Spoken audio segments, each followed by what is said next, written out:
Hoje eu estou recebendo dois convidados. O primeiro deles é o Marco Dubovski, também conhecido como Duba, e é assim que eu vou me referir a ele daqui para frente, né? Ele atua como Por favor. Executive. Boa, boa. Ele atua como Executive Product Manager na Serasa Experian. E é isso, tudo bem, Duba? Prazer receber você aqui. Boa noite, Edu. Tudo jóia, cara. Primeiro, acho que é um prazerzaço aí poder estar aqui com vocês. Acho que os assuntos que a gente vai trazer são bem legais, fazem parte do nosso dia a dia. É bastante bacana a oportunidade de poder estar dividindo aí com vocês. Boa. Eu queria te pedir rapidinho para você contar um pouquinho da sua trajetória, só para o pessoal te conhecer um pouquinho melhor. Tá bom. Eu trabalho, eu tenho um histórico que passa por alguns setores diferentes, né, do mercado. Eu trabalhei por bastante tempo em telecom, trabalhei também com e-commerce.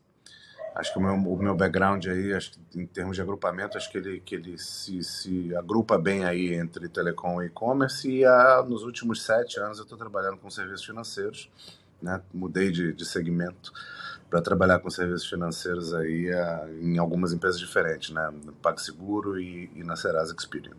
Boa. E a gente está recebendo aqui, na verdade eu estou recebendo, né? O Alex Franco, ele é diretor-geral também na Serasa Experian. Obrigado por ter aceitado o convite, Alex. É um prazer receber você aqui. Legal, Edu. O prazer é nosso aqui de estar aqui com você para trocar essa ideia. Acho que é sempre muito válido, né, a gente participar de sessões como essa para a gente poder trazer um pouquinho do que a gente está aprendendo aí também no nosso dia a dia e contribuir com o desenvolvimento da galera aí. Boa, boa. Se você puder contar um pouquinho também do seu histórico, só para a galera que está ouvindo a gente ter uma noção aí do que você já fez. Legal. No meu lado, assim, a minha carreira praticamente, apesar de engenheiro químico de formação, mas a carreira, desde que eu me conheço por gente, assim, no trabalho, sempre em serviços financeiros. Passando por consultoria estratégica e depois por alguns bancos aqui no Brasil, Citibank, Banco Real, aí já começa a entregar a idade, e depois passando lá fora do Brasil pelo Citibank e pelo Barclays. Quando eu voltei para o Brasil, aí sim uma mudança grande, eu vim para o varejo, para montar o banco no Banco Carrefour, e depois todo aquele processo que muita gente conhece da transformação digital do Banco Carrefour, foi quando eu deixei a área mais tradicional do risco de crédito e tal, e mais indo para lá mais da agilidade, da transformação, da inovação, até chegar na Serasa Experian, onde a gente está tentando também promover um pouco de uma forma mais ampla a transformação do mercado, né? A Serasa, pelo tamanho da capilaridade que tem, a gente conseguindo emplacar aí várias soluções para movimentar um pouco a inovação no mercado de crédito no Brasil. Boa, muito bom. Acho que a gente já pode entrar no nosso tema aqui, né? Então, para você que está assistindo, ouvindo a gente, provavelmente já viu no título, mas eu vou repetir aqui, né? Que é um papo sobre liderança de grandes iniciativas, né? Grandes projetos, grandes entregas, enfim, seja lá como você queira chamar aqui. Daí eu já queria começar perguntando aqui para você, Duba, eu queria começar contigo. Assim, do teu ponto de vista, o que muda ali conforme o tamanho das entregas vai aumentando ao longo da nossa carreira? Então, a gente talvez comece ali com talvez uma liderança de uma tarefa que a gente vai fazer numa equipe e tal, isso vai crescendo até, enfim, chegar num nível ali bem grande, né, de muitas pessoas envolvidas e tal. O que normalmente muda ao longo dessa jornada? Assim, eu vou correr o risco de começar pecando pelo óbvio, né? Muda a amplitude, principalmente, do que é valor aí para uma iniciativa de grande porte. Né? Quando a gente fala de atividades mais granulares e mais próximas aí do tático operacional, a gente sabe que existe um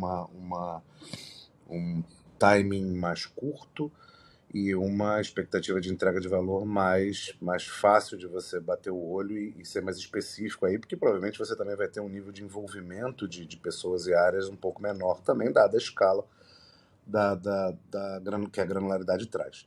Quando a gente começa a falar de iniciativas mais amplas e que extrapolam o limite de uma área ou de uma unidade de negócio, onde você precisa do envolvimento de diferentes áreas, diferentes conhecimentos, diferentes capabilities para conseguir atender a um grande objetivo comum, e aí sim, muito mais perto do estratégico que do tático operacional,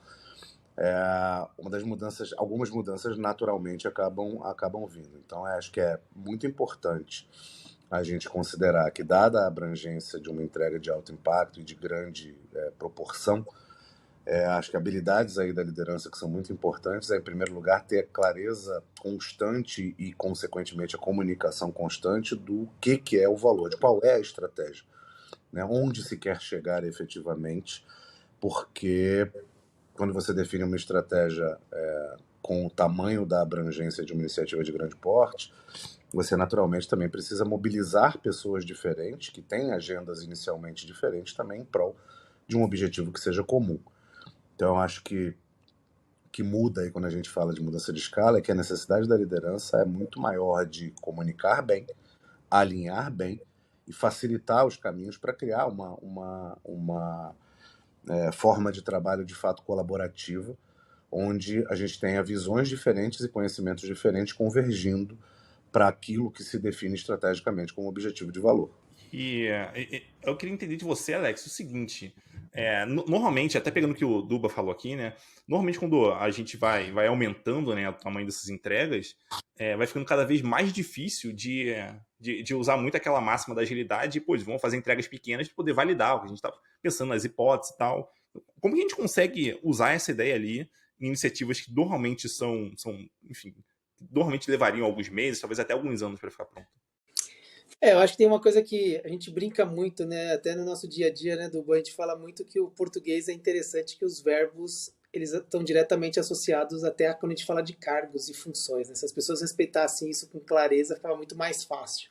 Então, por exemplo, eu como um diretor hoje, eu acabo estando muito mais próximo de iniciativas que têm uma amplitude maior e o segredo do sucesso passa por você ter uma boa direção. Você tem que dar o direcionamento claro.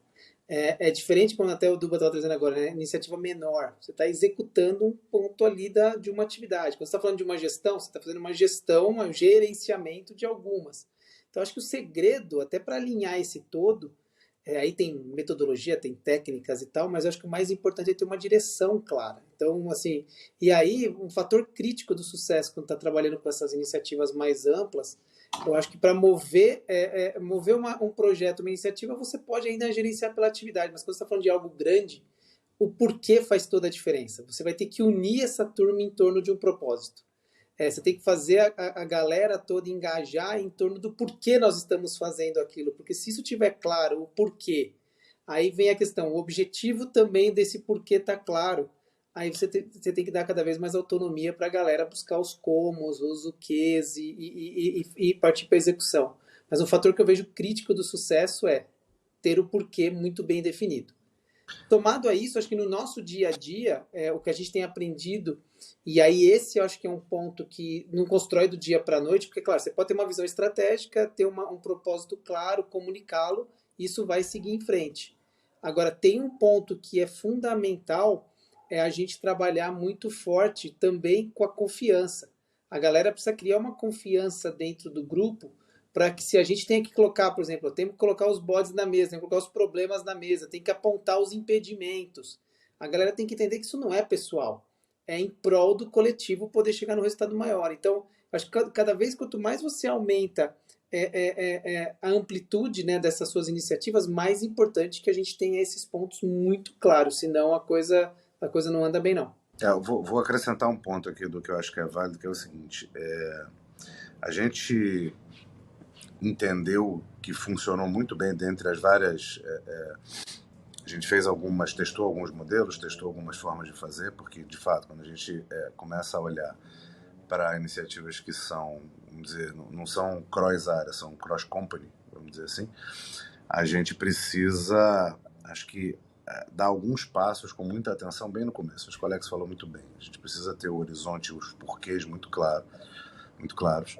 Precisa que deles derivam o que precisa ser feito para que os times tenham autonomia para decidir como fazer. E acho que um passo, uma alavanca muito poderosa para garantir que isso aconteça é a gente conseguir mobilizar as pessoas envolvidas em torno do entendimento de que o objetivo é um só, ele é comum. Porque uma vez que a gente torna os objetivos, né, cria um objetivo comum e une as pessoas em torno desse objetivo comum, a gente diminui a incidência de algumas disfunções que são naturais quando a gente começa a falar de algo mais amplo. Né? A gente ganha, primeiro, um senso de compartilhamento que é fundamental para a gente ter colaboração. Segundo, a gente diminui o risco de direções divergentes, né? Porque se a gente quer mirar num alvo, aquele alvo está no mesmo lugar. E a gente precisa garantir que todos os esforços venham a convergir para chegar nesse alvo. Se cada área tiver a sua agenda e estiver olhando para um lugar diferente, sucesso para João pode ser fracasso para Maria, e no fim das contas a gente não chega aonde a gente quer. Então, conseguir trazer essa consciência do propósito, do porquê, de qual a estratégia e do valor de colegiar os pontos necessários para conseguir tornar o objetivo realmente comum, tornar todo mundo sócio do objetivo, é fator crítico para a gente conseguir mobilizar uma iniciativa de grande porte. Sem isso, a tendência é que a gente gaste, não é que não consiga, mas a gente vai gastar uma energia imensa para conseguir chegar onde a gente precisa, e aí vai contra um ponto que você trouxe de, mas como é que a gente vai fazer entregas dentro da linha da agilidade? É mais difícil quando a gente não tem essas premissas atendidas. Total. Quando vocês falam ali sobre a questão do propósito, para mim isso está muito alinhado, parece muito alinhado com a autonomia também que os times talvez, enfim, imagino que deveriam ter, para que eles consigam se organizar em torno da entrega ou do propósito ser alcançado ou não. Então, se eles identificarem que não tá legal no caminho que eles estão seguindo, pô, beleza, então a gente deve mudar. Então, é um ponto que dá espaço para o time pensar nesse sentido. E o outro que também dá espaço, acho que foi a Alex que comentou, né? Dá espaço para as pessoas se cobrarem entre si. Então, talvez para um time cobrar outro, já algo que não está indo legal ali. Então, é uma forma que parece mais interessante de você tocar projetos maiores, não dependendo unicamente de uma pessoa central, talvez um gerente ali tomando todas as decisões. Então, se trata de talvez uma pessoa tentando coordenar isso em algum grau, mas também das pessoas que estão participando poderem contribuir para esse ambiente. É mais ou menos por aí? Vai lá, Duba. Vou. Deixa eu trazer um ponto assim. É muito por aí. A gente costuma usar um conceito que a nomenclatura varia de organização para organização, mas a gente precisa naturalmente congregar todos os conhecimentos diferentes necessários para entregar o valor que a gente espera e chegar no ponto de estratégia que a gente definiu como companhia. A gente precisa naturalmente conjugar esforços que são muito diferentes entre si, mas é preciso também que haja uma liderança, ainda que tácita, para garantir que a gente consiga ter a união dos esforços necessários, ter alguém liderando os movimentos necessários para que aquele objetivo seja alcançado por aquele grupo. Não é uma liderança hierárquica, necessariamente, mas sim uma liderança de condução. Então, assim, alguns mecanismos, algumas organizações chamam de champion, chamam de catalisador, chamam de líder, chamam de frontliner, enfim, tem algumas nomenclaturas diferentes, mas as essências são a essência mesma. É ter alguém que consiga unir pessoas que têm origens diferentes internamente dentro da organização, conhecimentos diferentes necessários para entregar o valor, em prol da convergência das ações para mirar no objetivo. Lembrando que o objetivo, uma vez que seja o mesmo, todos os esforços eles têm que apontar para o mesmo lugar. Queria trazer um ponto que eu acho que é legal, assim, uma coisa que tem me ocupado até um tempo de reflexão, de estudo e tudo mais, e aí eu acho que vem um pouco até da minha questão aqui pessoal, né? Uma casa de marido engenheiro e esposa psicóloga faz com que a gente cruze às vezes as teorias, e eu acredito muito nessa questão multidisciplinar para se olhar a abordagem de temas aí que a gente tem no nosso cotidiano, né? E aí tem dois temas que eu acho que a princípio parecem estar bem separados, mas que para mim cada vez mais eu vejo que estão muito conectados. Nesse mundo que a gente está vivendo agora pós-pandemia, a gente começou a ver uma questão muito grande de burnout das pessoas dentro das empresas, e muitas vezes falando, é porque teve a pandemia, porque teve os problemas, é porque a pessoa estava online e agora está voltando, presencial, online.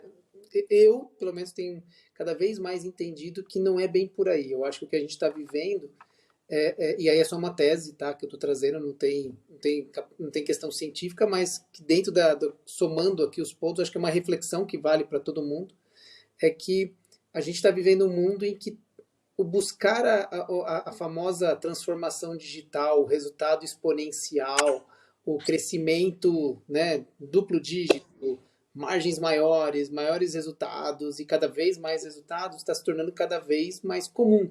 Só que isso mirando porque as pessoas começaram a ver que era possível fazer isso olhando o que as fintechs, as startups estavam vindo fazendo num modelo novo de trabalho, que era muito fundamentado no Management 3.0.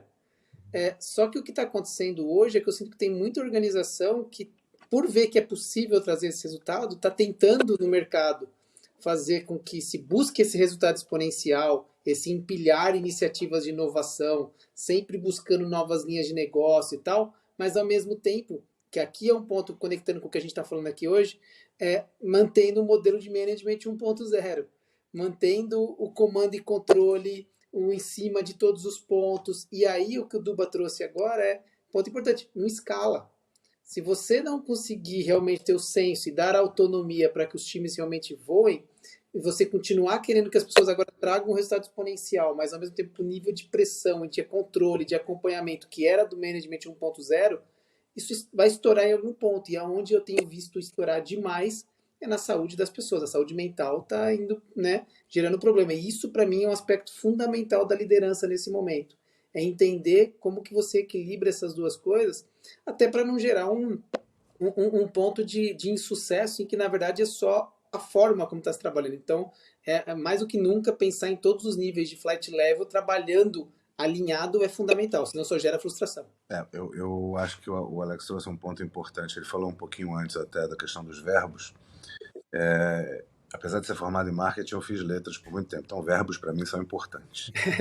Então, assim, eu diria que quando a gente fala da comparação do que é a liderança hoje, do que é necessário para que uma liderança seja eficaz, né, no mundo que a gente vive hoje, eu diria que existe uma contraposição muito clara entre o que era sucesso para a liderança no passado e o que é sucesso para a liderança hoje. No passado, sucesso para a liderança era regido por dois verbos, comandar e controlar. Acho que é uma expressão bastante comum, bastante repetitiva. O líder que precisa tocar uma organização independente do tamanho e garantir que as pessoas estejam mobilizadas na mesma direção, comandar e controlar, não vai fazer isso acontecer hoje. Os verbos que no passado eram comandar e controlar foram substituídos por facilitar e viabilizar. Eu acho que o maior valor que um líder consegue entregar para uma organização hoje é ele garantir que a direção esteja clara e ele se colocar como um grande facilitador e um viabilizador para que os objetivos definidos estrategicamente sejam alcançados. Ele ficar detalhando e comandando e controlando e microgerenciando e entrando no detalhe da tarefa, ele vai gerar distração, perda de foco e muito desperdício. E desperdício leva a burnout, como o Alex falou. Acho que essa relação ela é muito direta. Então, os times precisam ter... Imagina, e é uma relação proporcional, né? A gente veio de uma realidade onde os líderes eram cobrados historicamente como fator de sucesso por saber tudo. Saber ter as respostas para tudo. Isso é uma posição de muita solidão, muito cansaço, muito isolamento também da liderança. Um líder que dá a direção, deixa claro e conta com os seus times, né, suas pessoas na organização, para conseguir terem boas ideias e criarem os caminhos para conseguir fazer o sucesso acontecer, ele matematicamente está beneficiado, porque, né, um líder é uma pessoa. Uma empresa tem trocentas cabeças brilhantes, inteligentes, que podem ver tudo que um indivíduo deixou passar e contribuir em conjunto para garantir que as coisas aconteçam. E aí o valor do grupo é exatamente que ele regula essas decisões em mecânicas de consenso. Senão, vira uma disputa aí por opiniões individuais trocadas do líder para alguém do time. Não precisa ser assim. Consenso é o que faz a gente conseguir seguir para frente. O líder precisa ser o farol, o cara que dá a direção, mostra para onde a gente tem que ir e deixa os times com espaço para poder encontrar a melhor maneira de ir. Não para onde ir. Para onde ir já está definido. Total, total. E aproveitando que a gente está falando de liderança aqui, eu queria entender, eu queria começar aqui pelo Alex, né? Na sua visão, vamos pensar uma liderança ali que hoje está atuando como uma liderança de equipe, talvez, então talvez como um tech lead ali, como um gerente de engenharia, e essa pessoa quer começar a se preparar para pegar iniciativas maiores ali, né? Entregas maiores. Por onde que essa pessoa pode começar? Qual talvez são as primeiras habilidades ali que essa pessoa tem que começar a aprender para se desenvolver nesse tema? Eu acho que a primeira grande habilidade é saber se relacionar com gente. Eu acho que mais do que nunca, o saber se relacionar, o saber se comunicar, o estabelecer um ambiente de transparência é o ponto fundamental. Eu acho que o Duba trouxe um ponto agora na resposta anterior que tem tudo a ver com isso. Acho que até eu gosto muito também de estudar um pouco times, né, alta performance e tudo mais, e montar um time de alta performance num momento desse, para você realmente ser uma liderança nesse novo ambiente, passa por você entender que se você é a pessoa que está mais no campo estratégico dando direção, certamente se você quer atingir algo maior, o time composition, a composição do teu time vai ter que passar por você ter pessoas que são melhores do que você em diversos skills. E aí de novo, o Duba trouxe o ponto anteriormente. tem muita liderança hoje que ainda viveu de uma cultura onde ele tinha que ser a pessoa mais inteligente da mesa para os diversos temas. E aí isso criava teto, isso criava limitação.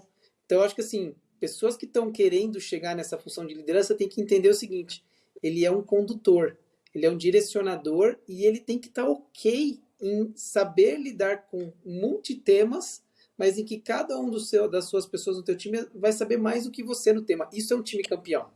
Se você continuar com a ideia de que você vai conquistar por ser o melhor ali, não é por aí. Então, acho que o primeiro passo é tema 1, comunicação. Tema 2 é entender esse time composition, porque é muito mais o construir o time, muito mais ser o técnico e muito menos o camisa 10. E o terceiro ponto que eu acho que é importantíssimo, inteligência emocional. Você vai ter que saber fazer leitura de ambiente. Por quê? Porque a gente está num momento, principalmente quando a gente está promovendo transformações, e eu venho já de algumas, é algo que está muito, eu gosto muito de trabalhar com liderança em momento de transformação. A inteligência emocional de saber conduzir esse processo e saber que nem todo mundo está embarcado e que tem todo um change management necessário é fundamental. Então, 3 skills aqui que eu diria para as pessoas para poder se desenvolver está em cima desses 3 pontos. Eu vou somar aqui os pontos da Alex, eu concordo com todos e acrescento algumas coisas. Eu vou soltar uma frase de impacto aqui para ajudar. Assim, comando e controle gera crescimento linear. Não há crescimento exponencial numa realidade de comando e controle. Você só consegue ter crescimento exponencial quando você está organizado para viabilizar o sucesso através dos times. Porque, como Alex disse, comando e controle limita a uma ideia de que existe uma forma perfeita ou uma forma que é detida pelo conhecimento de um indivíduo e todo mundo tem que seguir aquilo. É uma questão lógica. Se aquilo não for de fato, se aquela pessoa errar, danou-se. Ela vai arrastar uma multidão para o buraco, para o precipício com ela. Então, a inteligência coletiva ela é fundamental para garantir que as coisas funcionem. Mas beleza, pensando acho que como contexto tá super claro. Mas sobre o que você perguntou especificamente, eu acho que qualquer pessoa que comece a se propor a trabalhar e se veja dentro de um contexto onde precisa onde as entregas tenham uma escala mais ampla e se busque de fato resultados exponenciais, é inevitável que a pessoa passe, além dos pontos que o Alex falou, por uma boa capacidade de se comunicar, não só de se interrelacionar, mas colaboração. A pessoa precisa ter um espírito de colaboração muito bem, vamos dizer, aberto, muito na mesa, para conseguir entender, primeiro, que ela não sabe tudo, segundo, que a interação é rica, e toda interação favorece ambos que interagem. E esse é um outro ponto importante, porque a gente fala de melhoria contínua quando a gente associa com agilidade, mas se a melhoria é de fato contínua, você precisa estar sempre aprendendo. Como é que você vai estar sempre aprendendo se você não trocar? Esse é um ponto importante. Então, acho que somados aos pontos que o Alex bem trouxe, eu acho que o espírito colaborativo e a percepção do valor da colaboração é uma alavanca muito forte também para a gente conseguir escalar. Uhum. E quando vocês falam ali sobre a importância do vamos dizer assim, não ter uma relação de comando e controle, isso me lembra muito algumas situações assim pelas quais eu já passei, mesmo como líder de equipe mesmo, quando, por exemplo, eu vi alguém da equipe fazendo alguma coisa que eu olhava assim, isso aqui eu acho que dava para ser melhor. Mas, a questão é, será que vale a pena eu entrar aqui? Será que isso é tão relevante a ponto de eu parar e realmente só olhar para isso aqui, enfim, discutir com a pessoa em relação a isso? Ou eu dou autonomia aqui para a pessoa seguir de um jeito que me parece que sei lá, para mim é subótimo, mas talvez seja próximo do considerado ótimo ali e deixo seguir a vida, sabe? Então acho que talvez a gente entender que a gente perde controle em relação a algumas coisas talvez doloroso no primeiro momento, mas isso acaba sendo muito bom ali quando a gente pensa no resultado lá na ponta, né? Então as pessoas, eventualmente, elas vão se especializar, vão ser melhores do que a gente, pelo menos essa é a ideia, né? A gente contratar pessoas melhores que a gente, para que elas entreguem o resultado lá. Então a gente muito mais olhar para vamos dizer assim, para o resultado do projeto como um todo, do que necessariamente para um detalhe ali que talvez nem faça tanta diferença. Então, ter também essa visão um pouquinho mais estratégica de onde que realmente vale a pena eu entrar, porque eu sei que pode dar muito problema, e onde que talvez vale a pena eu me afastar e deixar seguir, porque tá bom o suficiente para a gente conseguir fazer uma entrega com a qualidade, com o nível de qualidade que a gente está querendo. O ponto que você trouxe, Edu, me fez lembrar de um outro aspecto que eu acho que é importante a gente trazer, né? Porque é muito bonito a gente falar comando e controle versus autonomia e tudo mais. Eu acho que o ponto que você trouxe é perfeito. Quando você está discutindo a execução, eu acho que o papel de um líder é muitas vezes olhar e falar, ok, não está fazendo do jeito que eu faria, mas talvez na soma do coletivo vai ser melhor que a pessoa continue fazendo daquele jeito dela e o coletivo como um todo vai ganhar. Mas tem um outro aspecto que é que é quando, na verdade, a performance do indivíduo impacta o todo. É porque tem momentos que, igual você falou, está próximo do subótimo. Mas tem momentos que não, está muito longe do que Isso vale seria o pro bem e pro aceitável. mal, né? E aí tem dois aspectos que eu acho que é importante. Eu acho que um bom líder tem que saber entender também. Se o teu time, a gente já fez essa brincadeira em alguns momentos, né, Duba, de falar assim, ó, a régua nossa do time está em 4. Beleza, 4 passa de ano. Então, ok. No outro ano, eu quero que a régua do time como um todo vire 5, para depois virar 6. Ou a gente fala assim, se a pessoa não tiver no mínimo 8, ela não deveria estar no time. O time está operando numa performance muito mais alta. E aí, saber também que alguns indivíduos talvez estão sofrendo por não estar naquele nível de performance e não estar conseguindo se desenvolver, ok, vai fazer parte também essa saída de alguns indivíduos, esse é um ponto. E tem o segundo ponto que eu acho que também acontece, que assim, muita gente adora falar, assiste apresentações, vai assistir a gente aqui falando e falar, ah lá, que legal, os caras falando de uma liderança de dar autonomia. Mas tem muita gente aí clamando pela autonomia, mas quando recebe autonomia não sabe como lidar com ela. Fica desesperado por ter um comando e controle para não ter que pensar. Então eu acho que também um ponto aí, vou inverter, não vou falar muito sobre o papel da liderança, mas falar mais da galera que está ali sendo liderada, é entender o seguinte, você está realmente pronto, preparado, realmente querendo ter autonomia? Porque não é simples ter autonomia. Ter autonomia significa que você vai ter uma agenda de mais liberdade na tua atuação, mas requer muito mais esforço mental. Você está pronto para isso? Porque se você não tiver também, como você vai ser o líder do futuro se nem para atuar com autonomia você está conseguindo? Então, acho que vale essa reflexão também para a galera que está iniciando aí a carreira, porque é fácil clamar, mas na hora da execução não é fácil. Lembra que eu também hoje sendo líder, o Duba sendo líder, também é uma pessoa que é liderada por alguém e ele clamando a autonomia, como eu clamando a autonomia, é muito mais difícil do que meu chefe me falar o que eu teria que fazer na direção também. É muito mais difícil eu definir a direção para minha estrutura do que receber de fora pronto, falando, não, Alex, essa é a direção para você dar para o teu time. Existe sempre uma, né, você ter esse poder traz uma responsabilidade. Então, quando você, em qualquer nível que você tiver, trabalhar nesse modelo com mais autonomia, maior poder vai trazer mais responsabilidade. Eu acho que, assim, além da citação explícita ao tio Ben, que me agrada bastante aí que o Alex fez, eu também gosto muito de Homem-Aranha e acho que faz todo sentido. Eu vou dar uma costurada nisso com um outro ponto importante e outra frase que eu acho válida de marcar aqui, que é o seguinte: autonomia sem responsabilidade é caos. É claro que isso não quer dizer que não deva haver autonomia, óbvio, senão a gente estaria desdizendo tudo que a gente falou aqui, mas a autonomia existe como uma forma de liberdade de cada indivíduo conseguir contribuir com o seu melhor, com o seu conhecimento, com o seu background, para aquele objetivo. Porque a autonomia não pode, por exemplo, ela tem algumas, não vou dizer regras, mas alguns acordos que precisam ser respeitados. Por exemplo, não adianta você exercitar a sua autonomia discordando de uma determinada forma de fazer alguma coisa, como foi o exemplo que você trouxe na pergunta, se aquele jeito de fazer que a pessoa acredita piamente que é o melhor afastar os movimentos da estratégia.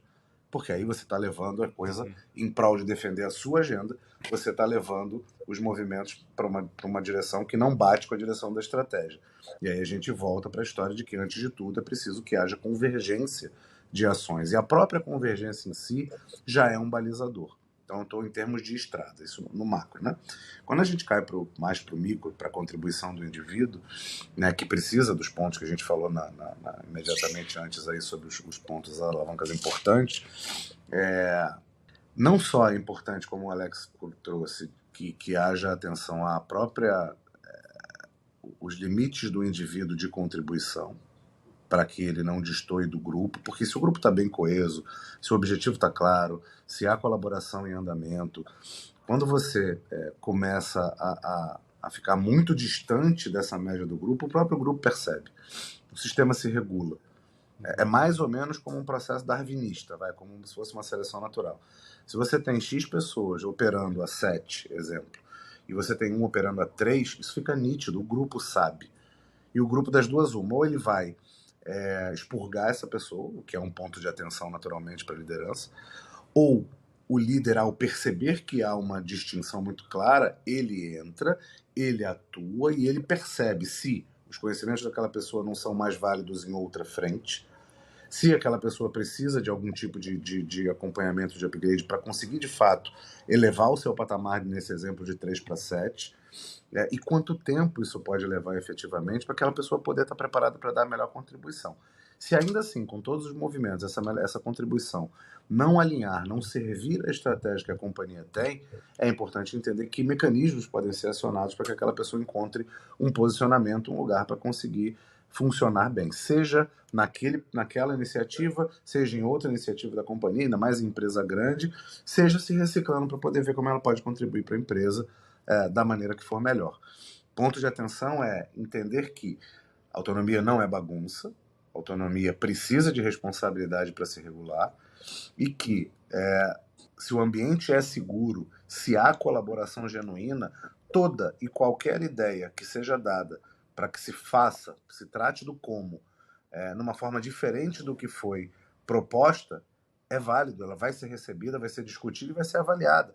Ela pode ser incorporada integral ou parcialmente, ou pode não ser considerada. Mas se o espírito é de colaboração, isso não vai significar uma perda, porque não são os egos que estão na mesa. É o objetivo que está lá na frente, que é de todo mundo. A autonomia não é fazer o que a gente quer, a autonomia é fazer o que a gente precisa para ajudar o grupo a alcançar o propósito dele. Então, acho que é um insight muito interessante isso, muito interessante. Daí, mudando só um pouquinho o ponto de vista aqui, né, da discussão, para olhar para o outro lado, beleza, quando a gente vai atuar em projetos, em produtos, enfim, entregas grandes, é natural que a gente vá se envolver com um monte de gente ali, né? Então, com a quantidade cada vez maior de pessoas conforme a gente vai crescendo na carreira. Perfeito. A questão é, como é que a gente faz para manter essas pessoas alinhadas? Tipo, tem alguma forma de organizar isso aí? Duba, eu vou deixar essa bola com você, que você fez isso tem na algumas. prática. Eu te diria o seguinte, em primeiro lugar, eu vou voltar nas coisas que a gente falou, porque de fato elas são premissas. Primeira coisa é clareza. É preciso clareza de para onde se vai. Porque no momento em que há clareza de para onde se vai, todo mundo consegue relacionar o seu esforço ao valor que ele vai trazer. Então, à medida que uma iniciativa cresce de dimensão, ou que alguém surge ou passa a fazer parte de uma iniciativa mais ampla, é claro que é preciso que no momento em que você começa a colocar mais gente, ou começa a precisar de conhecimentos mais diferentes entre si, mais diversos, para conseguir garantir que aquela estratégia seja feita, é preciso que haja momentos de alinhamento para que todo mundo consiga, né, se adaptar, entender onde se está, se adaptar e, principalmente, conseguir trocar com as demais e entender o que individualmente, no que cabe a cada um, está funcionando ou não está. Então, eu diria que a resposta mais... Existem vários caminhos, mas eu diria que duas alavancas são fundamentais para isso. Primeiro é cadência, né? E segundo é troca. As cadências, elas precisam existir para que haja regularidade, e aí entram os ciclos curtos, não necessariamente de uma entrega até a ponta, mas ciclos curtos que garantam que o que precisa ser feito esteja na direção correta, e se não estiver, que se reajuste a rota. Se você leva 6 meses para fazer um ajuste de rota, danou, você perdeu 6 meses se você estiver no lugar errado. Então, as cadências precisam ser regulares, e elas precisam propiciar duas coisas durante o tempo em que elas durarem, né? Primeiro, elas precisam trazer visibilidade para todos sobre o andamento, baseado nesse andamento, ele é produto resultante do acordo, o que eu quero, o que nós vamos fazer como grupo, qual é o próximo passo que a gente vai atingir. E o segundo é momentos para que a gente possa fazer acordos. E isso pede franqueza, isso pede colaboração explícita e genuína, que é assim, cara, eu preciso disso aqui, para fazer essa determinada coisa eu não consigo sozinho, eu preciso da área bolinha, a área bolinha tem um representante na cadência, e cara, a área bolinha precisa de ajuda. Cara, puta, eu também tô pegado com uma outra coisa aqui. Eu falei, então como é que a gente resolve isso? Então a gente senta, entende, traz o bode para a sala, como o Alex falou num dos pontos que ele trouxe.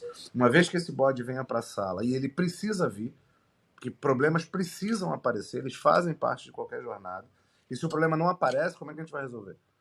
Então o problema precisa aparecer, e uma vez que ele apareça, a gente pinça, identifica os envolvidos, traz clareza, eles emergem, os envolvidos se agrupam em torno desse problema, saem da cadência com a missão de refinar o que precisa ser feito, e em clusters, conforme os temas, as coisas vão se resolvendo até a cadência seguinte, onde a gente vai entender se evoluiu ou não evoluiu pelo comportamento da métrica que a gente está acompanhando. Então, né, cadência, métrica e acordo, a gente consegue fazer dessa trinca um pilar. Você pode aí aplicar o método que for. Você pode usar OKR, pode usar BSC, pode usar Mission Control, você pode usar um monte de coisa, mecanismos, que métrica, que KR você vai usar, que KPI você vai usar. É menos importante o formato específico que você vai adotar e mais importante o valor que você extrai do momento. E o valor para ser extraído desse momento você vai inspecionar o momento em que você está, você vai checar o quão perto ou longe você está, você vai trazer os bots para a sala e você vai propiciar as discussões que vão levar aos acordos necessários para sair do outro lado e tirar qualquer blocker que esteja no caminho. Isso não importa o tamanho do projeto, o que muda é só a escala. Muda a frequência, muda a quantidade de pessoas, mas com esse modelo estabelecido, seja um grupo de 10, seja um grupo de 100, você tem os mesmos benefícios. Agora, colaboração nesse caso não parece ser opcional, né? Porque se cada um só olha para o próprio umbigo, quer fazer só, entre aspas, as próprias tarefas ali, a coisa não vai funcionar tão bem. Porque em algum momento a gente vai ter dependência, acaba acontecendo, imagina em projetos maiores, vai ter dependência, então as pessoas vão precisar colaborar, entender que de vez em quando, eu vou parar o que, entre aspas, era a minha parte ali, para poder contribuir com o colega, e é assim mesmo para conseguir alcançar o resultado que a gente está esperando como um time maior, vamos dizer assim. Deixa eu fazer uma analogia boba, Alex, eu acho que vai dar sem querer te cortar, mas já te cortando. Edu, você cozinha? Muito pouco. Muito pouco. Mas imagina o seguinte, imagina que você precisa fazer uma refeição para um jantar com várias pessoas. Imagina que esse prato tem vários, né? Tem uma entrada, um prato principal, que não necessariamente é de uma coisa só, ele é composto por alguns itens diferentes e uma sobremesa. Você imagina se cada pessoa se separar e se isolar fazendo o seu pedaço daquele jantar. A probabilidade do que vai ser servido no fim do dia para o cliente, que é no fim do dia a coisa mais importante, estar harmonizada e, consequentemente, entregar o valor que se espera é baixa. Porque as pessoas precisam se trocar na cozinha, precisam se trocar nesse exemplo, né, claro? Precisam se trocar, precisam entender onde é que está, um experimento do outro, toca, faz junto, vamos testar aqui para conseguir ter uma harmonia. O resultado é o banquete, não é o componente A do prato A, componente B da sobremesa, componente C da entrada. É o todo. Eu acho que, Duba, foi legal você trazer esse exemplo, porque, pegando a linha do que eu ia trazer para a resposta aqui para o Edu, tem duas disfunções aqui que eu acho que é importante a gente ter na mesa quando a gente está falando de qualquer iniciativa, quando a gente pensa em sucesso delas. Acho que uma é, para garantir esse alinhamento, essa colaboração e tudo mais, as pessoas têm que entender, como eu falei na minha primeira resposta, é tudo sobre o porquê e sobre a direção que todos estamos querendo chegar juntos. Se todos estiverem alinhados aonde queremos chegar, aí sim você estabelece a colaboração do grupo para poder fazer acontecer. Eu ouço muito a galera falar de projeto, e antes de ficar pensando no que se quer atingir, o como se quer atingir, para que se quer atingir, as pessoas começam a discutir. Aí de novo, vem uma questão já nos times de ego, que aí é o ego do vamos usar o framework A ou o framework B. Ou framework é um monte de biblioteca de conhecimentos que você vai começar a colocar na tua bibliotequinha aqui, para, de acordo com o momento, você utilizar uma ou outra, e tem projetos que vai ter uma fase do projeto que você vai usar uma coisa, em outra fase você vai usar outra. É menos sobre você falar, eu ouço muito isso, né, nos times. Eu fiz a certificação XPTO e agora eu vou aplicar o que eu aprendi, independentemente se era esse o remédio que a gente precisava para esse projeto ou não. É menos sobre isso. É mais sobre qual é a ferramenta ideal para cada momento. Isso pensando nos times. Segundo ponto, que foi o que o Duba trouxe, que eu acho que é muito legal também, do jantar, é tirar aí o segundo ego, é o ego da liderança. Quando a gente fala de ter projetos grandes, multidisciplinares, necessariamente está falando de times que não são todos sob a sua gestão direta. Você vai ter que passar por times que têm pessoas de múltiplas lideranças.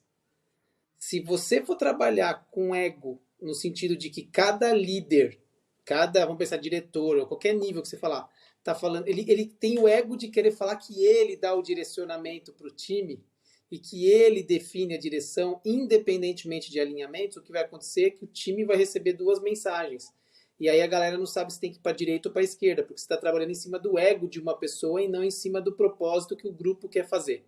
Por que eu falei que é legal o exemplo do Duba? Porque se você colocar um grupo de pessoas e falar, vamos fazer um jantar, e se cada um quiser fazer aquele que é o seu melhor prato, um no de entrada, o outro na bebida, o outro na sobremesa, o outro no prato principal, vai sair uma refeição que não vai harmonizar em nada. Porque cada um fez o que era o seu melhor, independentemente do que a soma geraria de valor no final. Então, eu acho que aqui tem um tema importante que é falar de ego. Ego, quando você está falando de times, muitas vezes daquilo que ele conhece tecnicamente, que ele quer impor para os demais, porque é onde ele sobressai, ou ego de lideranças, quando quer definir, tem o ego de querer definir a sua iniciativa. Isso tem que ser costurado. E aí, de novo, voltamos ao tema de inteligência emocional, alinhamento, colaboração, propósito, todo mundo alinhado. Isso são fatores. É muito menos sobre técnica no projeto hoje em dia e muito mais sobre esses temas de conexão. E é isso que é aí que está o valor. E vou pegar um outro gancho aqui, fazer uma inception analógica, uma inception das analogias. Nesse ponto do que o Alex acabou de trazer agora, mora, no meu entendimento, uma distinção muito clara entre o que é ser business-centric e o que é ser client-centric. Porque no momento em que você é business-centric, você está olhando primariamente para dentro e não para fora. E ao olhar primariamente para dentro, você está tentando trazer o que é importante para você, o prato que você sabe fazer, aquele que você faz melhor, sem necessariamente se preocupar se a conjugação do seu prato com o prato do Edu, o prato do Alex, vão resultar na refeição que o cliente lá do outro lado está esperando. Então existe um exercício de desapego também ao ego, à vaidade, no sentido de não é o que eu entendo que eu sei, eu tirei a certificação tal, eu sou um puta cozinheiro e tal, então eu vou fazer isso aqui e vai ficar foda, não importa o que está rolando do outro lado. Mas importa o que está rolando do outro lado. Importa o todo, porque no fim das contas o cliente não está olhando como as coisas estão sendo construídas. Ele não está nem aí se foi João que fez a carne, e se foi Antônio que fez a salada, e se foi Joaquim que fez a sobremesa. Ele quer uma refeição completa que atenda a necessidade dele. Nós, abre aspas, na cozinha, nessa analogia, precisamos nos organizar de maneira que a gente consiga entregar o melhor prato possível, no menor tempo possível, o mais alinhado possível à necessidade dele, não à nossa necessidade. Esse é um ponto game changer, porque dá para fazer uma analogia entre o primeiro cenário onde a gente está preocupado em fazer a nossa parte e depois não deu certo, mas eu fiz a minha parte, está mais perto de um modelo mental business-centric, orientado àquele conhecimento, àquela área, aquele pedaço do todo, do que um modelo client-centric, onde você procura harmonizar o todo, porque o foco está fora, o foco está no teu cliente, no fim das contas. Uhum. É muito interessante esse insight, que é o seu melhor, ele não pode ser medido somente olhando para você, ele tem que ser medido olhando também para o que está em volta de você, então tem que harmonizar. É um grau muito legal. Vou lançar isso. a braba agora. Eu vou lançar a braba te cortando. Manda aí. Se o seu melhor não atende o cliente, o seu melhor não serve para nada. Porque o cliente não está avaliando o seu melhor, ele está avaliando a necessidade que ele tem. Não a que você entende que precisa atender para mostrar para o mundo que o seu melhor é bom pra cacete. Uhum. Total. Aí eu queria até aproveitar esse ponto, né? A gente falando aqui sobre ego e tal. Vamos assumir que eu tô tocando ali, enfim, talvez alguma iniciativa grande, que eu tenho líderes que eu tô ajudando a se coordenar ali, enfim, vamos dizer que eu tô coordenando isso tudo, Praticando. né? Só que tem uma outra, tem uma outra liderança que talvez esteja percebendo ali que tem um ego um pouquinho maior, que quer fazer muito do seu jeito, que talvez não ouça tanto ali. O que eu, como talvez um champion dessa iniciativa, posso fazer nesse sentido? Posso trazer? Acho que assim, eu acho que o tema que você tem que trazer é, de novo, você vai ter que focar na sua métrica. Muitas vezes você vai ter que falar o seguinte, qual que é o propósito, qual é o indicador, qual é o ponteiro, o que nós estamos querendo mexer. Bater de frente com essa pessoa não vai levar a lugar nenhum. Mas talvez ao longo do projeto você conseguir demonstrar, aí tem técnicas, pedimentos, mostrar barreiras, mas demonstrar através dos números. Porque, de novo, inteligência emocional aqui não é você bater de frente com a pessoa. É ao longo do tempo demonstrar que a contribuição dela não está fazendo bem para o todo. E aqui está uma questão chave que eu vejo muito erro em implantações de processos de transformação em iniciativas, projetos, técnicas. Tem muita gente que sai de uma empresa em que ela teve muito sucesso, já estava super madura, já sabia fazer projeto com a nova cultura e tudo mais, porque nós estamos falando de cultura, né? Muito disso que nós estamos falando aqui hoje é cultura.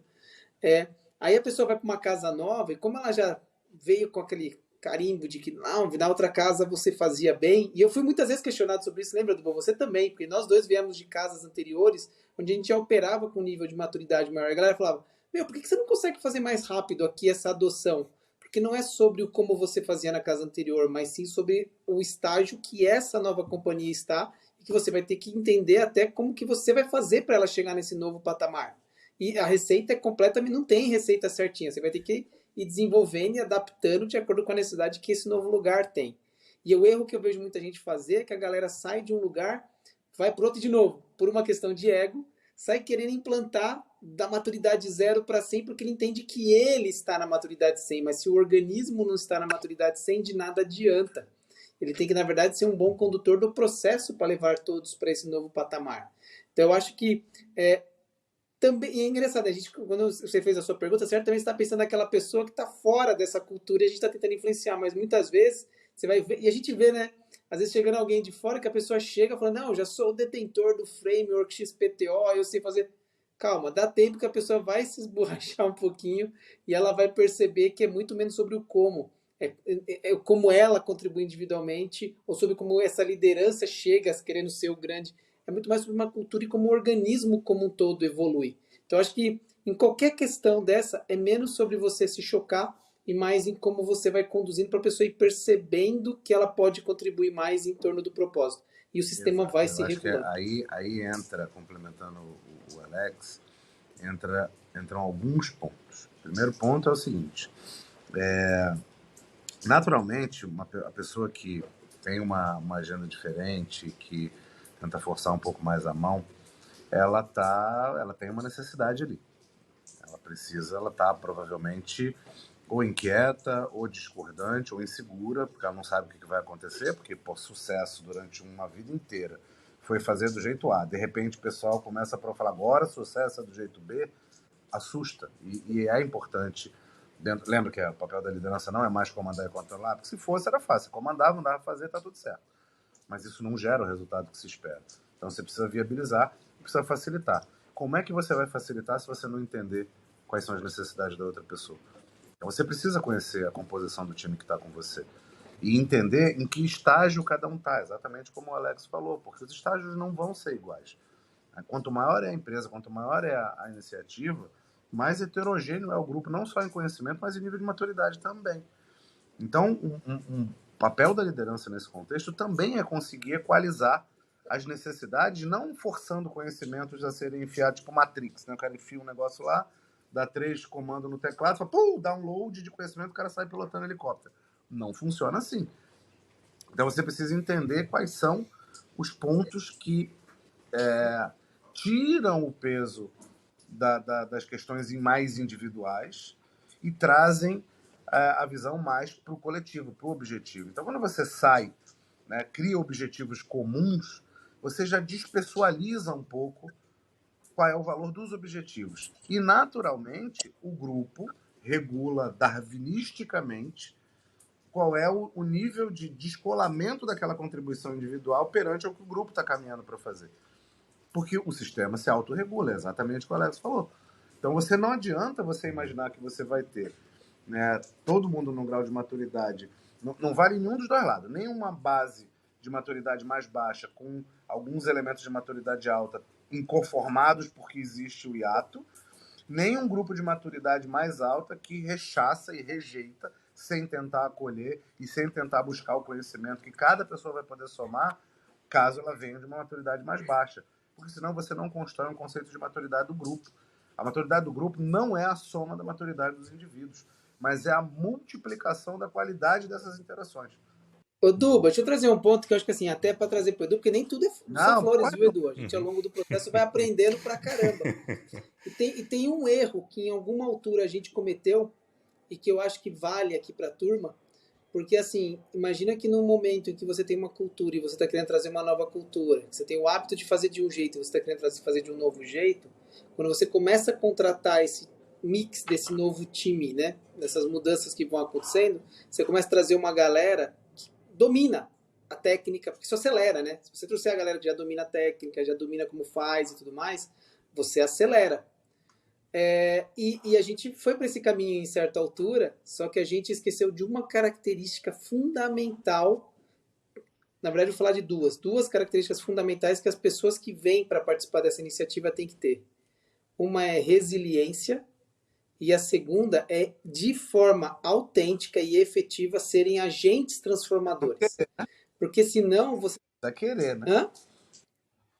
É querer, porque se você traz pessoas que conhecem, que viveram essa nova cultura, a cultura nova, que viveram o jeito de fazer novo, mas elas vêm para um organismo que está em transformação, se ela não tem resiliência e se ela não vem com essa emoção de que a energia está na transformação e não em trabalhar nessa nova forma de trabalho, essa pessoa não vai ser um agente junto com você de fazer isso acontecer. E aí essa pessoa se frustra, ela começa a falar mal do sistema, falar mal das barreiras, falar mal de como era, e ela não vai te ajudar a fazer essa transformação. Então, quando a gente fala de team composition, essas duas coisas acho que são pontos a levar. Pessoas resilientes e que têm paixão na transformação. Porque senão você vai gerar dois lados frustrados. Quem estava e quem está chegando. Ambos frustrados por causa que um não está vendo a mudança e o outro porque queria que tivesse já tudo mudado.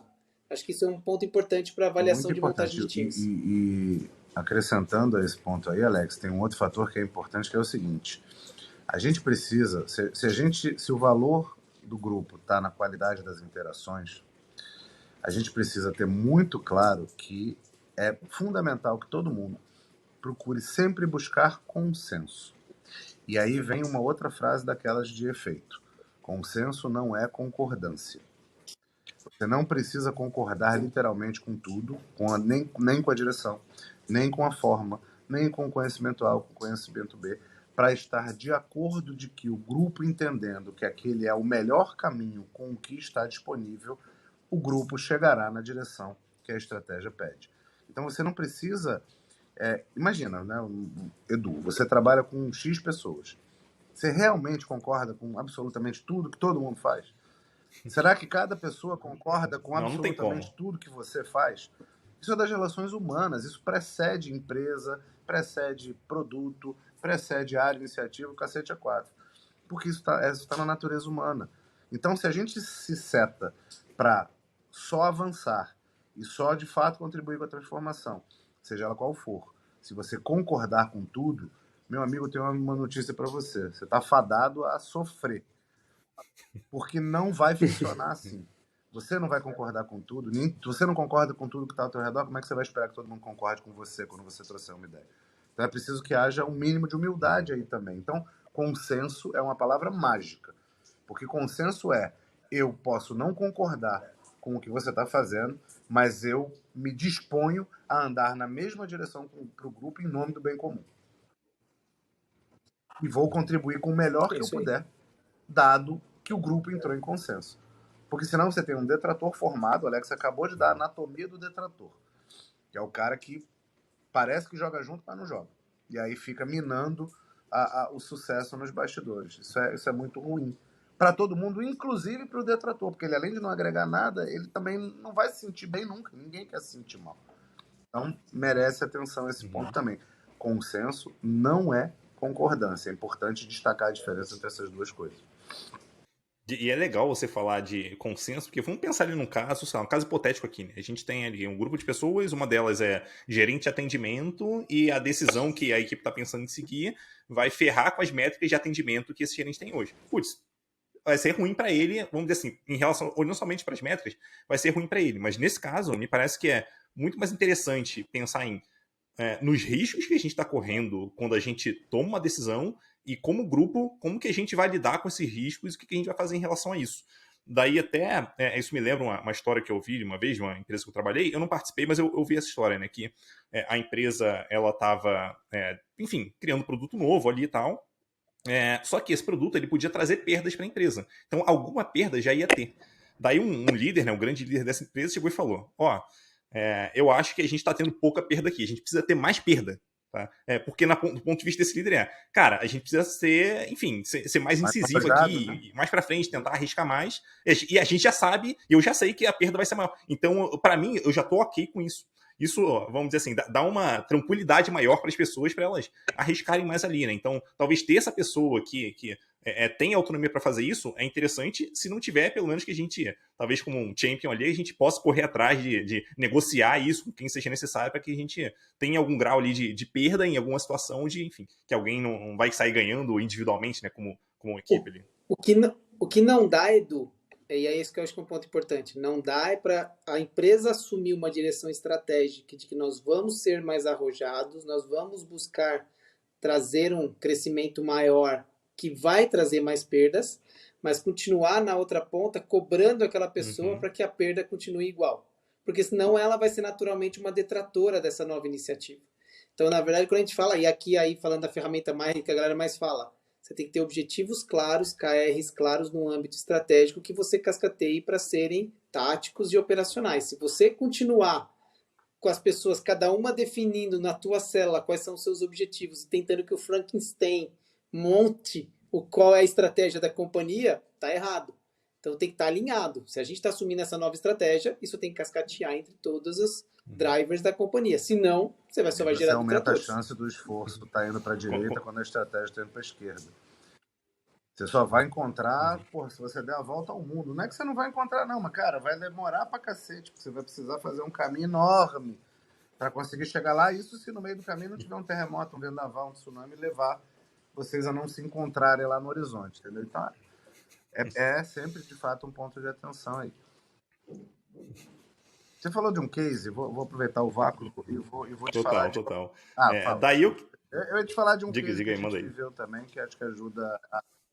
Não, pode mandar. Apenas com milagres, sem santos, qual é o ponto aqui que é importante?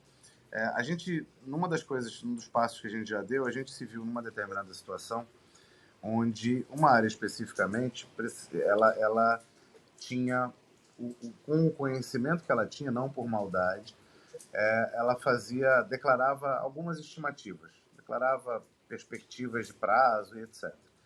Sem um conhecimento, como eu falei, do processo como um todo, de como todo o mecanismo funcionava. Então, quando você se vê declarando prazos e sinalizando expectativas, principalmente na ponta, sem ter o domínio do que acontece dentro, você está correndo o risco de acabar não conseguindo cumprir com o que você mesmo disse. E aí, quando você, por não conhecer todo o processo, fazer estimativas, perceber que elas não vão ser entregues, o que você acaba gerando depois é uma pressão desgraçada no sistema para tudo correr de um jeito que aquela estimativa se transforme em verdade, ao preço que for, para não gerar insatisfação na ponta. E é óbvio que ninguém quer gerar insatisfação na ponta. Então, uma das coisas que a gente fez que funcionou muito bem foi trazer clareza das coisas que precisavam acontecer, para que ficasse claro em que momento era possível, com um grau de segurança consistente, começar a falar de expectativa. Se você fala de expectativa no início da cadeia, no início da jornada, tem outros passos que vão acontecer que podem naturalmente fazer essa expectativa dançar. Então, se não há clareza, e essa clareza não é construída por todos os envolvidos, você suprime alguém ou não envolve alguém, você não vai ter a visão do todo. Quando você tem a visão do todo, imediatamente as coisas ficam cristalinas e essa pessoa passa, inclusive, a agradecer, porque ao invés dela fazer promessas difíceis de cumprir, ela vai falar, cara, entendi que é aqui que eu preciso atuar. Porque enquanto as coisas estiverem nesse outro ponto aqui, e eu não tinha essa leitura, eu vou correr o risco de cair numa armadilha. Eu não quero cair numa armadilha. E todo mundo ganha quando isso acontece. Entende? Muito bom, muito bom. Daí eu queria passar a palavra para vocês passarem uma mensagem final, né, para quem estiver ouvindo ou assistindo a gente. Queria começar por você, Alex. Fica à vontade aí. Bom, acho que assim, primeiramente, acho que trazer para o grupo que quando a gente está falando de liderança é um jogo e eu estou vendo aqui a gente falando Tech Leadership Rocks, é um jogo em que você tem que falar cada vez mais de lideranças que consigam comunicar com os diversos tipos de pessoas que você tem dentro das áreas. Eu acho que uma última mensagem que eu traria para a galera é assim, galera, mais do que conhecimento, mais do que técnica, mais do que metodologia, mais do que qualquer coisa, o tema aqui é sobre empatia, de você olhar para o coleguinha do lado e você entender qual é a perspectiva. Em algum momento o Duba falou isso, é sobre perspectivas. Olha para a perspectiva daquela pessoa, olha para o momento daquela pessoa, olha para esse teu entorno, para que você, se você estiver olhando para cada um dos indivíduos e todo mundo olhando para si, né, para os demais, o grupo fica mais forte e você vai trazer resultados muito melhores. Então, acho que entender a perspectiva do outro é muito maior. Mesma coisa vale quando a gente pensa em cliente. É entender também que, como companhia, a gente está sempre atendendo algum cliente. Para atender esse cliente, mais uma vez, não é sobre você querer empurrar o seu produto ou o que você está querendo desenvolver para aquele cliente, mas é entender sobre a perspectiva daquele cliente, qual é o ponteiro que ele precisa mexer. Porque se o ponteiro do cliente passa a ser o seu ponteiro, aí o seu projeto está no caminho certo. Então, acho que uma mensagem final para a galera galera, talvez nesse momento que a gente está vivendo, é muito mais sobre leitura de ambiente, leitura de relações, leitura. Eu acho que a galera veio para cá esperando muitas vezes, eles vão falar da técnica A, B ou C. É sobre gente. É sobre teus colegas. Gente, quando você fala da relação com seus colegas, é sobre gente quando você fala com seu cliente. Teu cliente pode ter aquele objetivo, mas talvez não nesse momento, porque do mesmo jeito que você tem chefe, tem um monte de pressão, ele está sofrendo alguma pressão naquele momento, talvez ele não quer falar com você. É, entenda o lado dele. Eu acho que é muito mais sobre entender as relações. E eu acho que isso é o grande o grande movimento do que é ser líder nesse novo momento. É você entender o momento Perfeito. e entender que é sobre pessoas. Muito bom. Bom, vou Duba? emendar, assim, vou usar uma frase que eu uso no dia a dia também, o Alex vai rir, mas assim, de todos os aspectos que eu acho, pensando no recado que a gente está passando aqui para pessoas que são de liderança, que são líderes e que estão, ou querem ser, e que estão ouvindo e assistindo aqui, ouvindo o podcast e vão assistir aí o papo que a gente está batendo, eu diria que tem algumas características que eu peço para que você, líder, fique atento.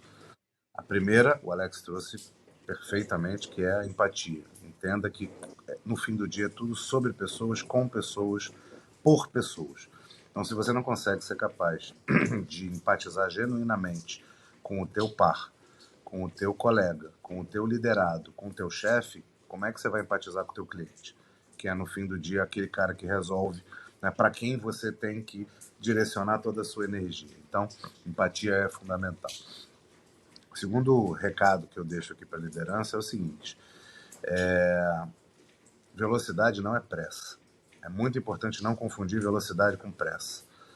Porque tem uma frase que eu gosto muito, e aí vem a frase em questão, que eu não lembro quem falou, e geralmente quando a gente não lembra quem falou, a gente diz que foi Clarice Lispector.